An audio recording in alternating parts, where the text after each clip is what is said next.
Well, howdy there, Internet people. It's Bo again. So, today we are going to talk about the ideological motivations for people who are looking at that world EMT idea and saying that's a good idea. Because the examples I chose that I used in the other parts, these are not people you would expect to agree on a foreign policy issue. They're very different. If you look at the love and peace will conquer all crowd, they support this because this is a way to avoid war. That's always good. So the Marianne Williamson, right? This avoids war. It avoids unnecessary loss. That's a win. So that's why they support it. Then you look at people like Thomas Barnett, right? Thomas Barnett is probably somebody who views war as another tool in the foreign policy toolbox. Why does he support it? Because it's effective. It's a way to pursue American national interests without war and to lessen the cost of war to the United States if it does happen. These are both motivations that deal with what is, the way the world is right now.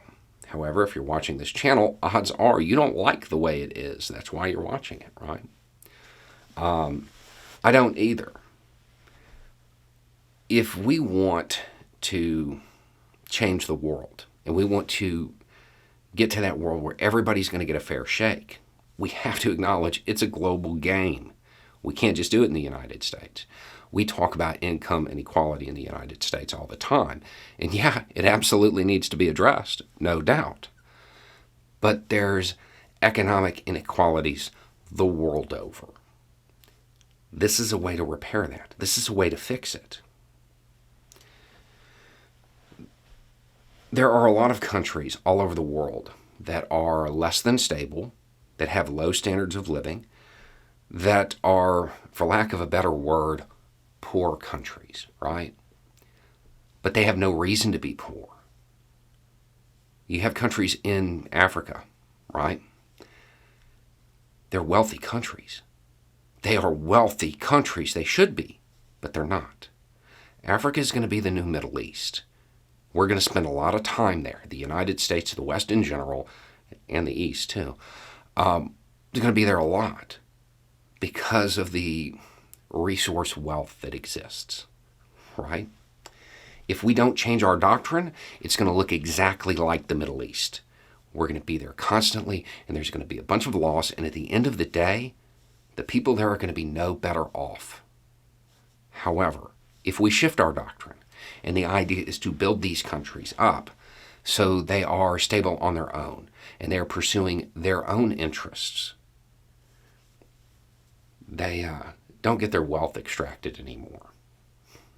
We engage, the West and the East now, we engage in this soft form of colonialism. We don't go in and plant our national flag and say, this is ours now. No, we show up with corporate logos on business cards and work out deals. But the same thing occurs.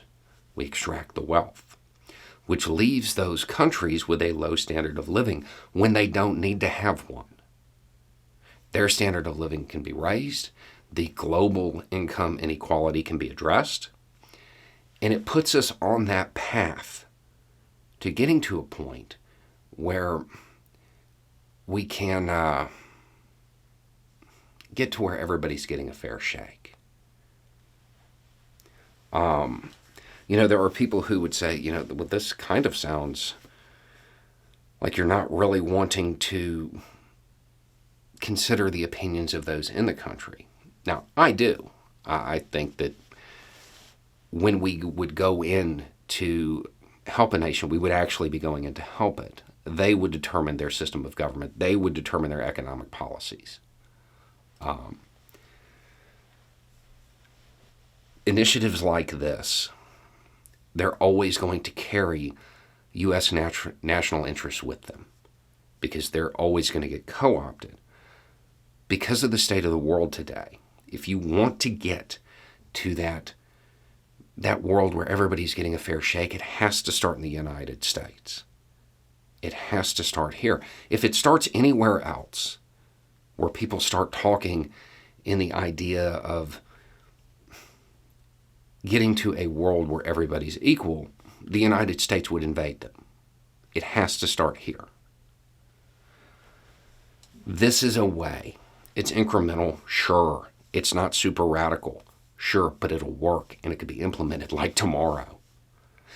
And it would better the standard of living for millions upon millions of people and reduce war. I will take that over the promise of something more radical occurring 20 years from now. I would prefer to have that today or tomorrow than some dream. This is a doctrinal shift that could occur in American foreign policy and in international foreign policy as a whole, that unless you are just an overt, ardent nationalist that truly believes exploiting everybody all over the world is a good thing, you can get behind it. There's not an ideological system that would oppose this, with the exception of those who really are colonialists. It would work. That's the other thing. The reason you have so many people from so many different backgrounds and different ways of looking at the world coming to the same conclusion is because it's pragmatic. It would work. And I think that's probably the biggest selling point right there, is that this would actually function instead of creating 20-year missions that don't end well. Anyway, it's just a thought. Y'all have a good day.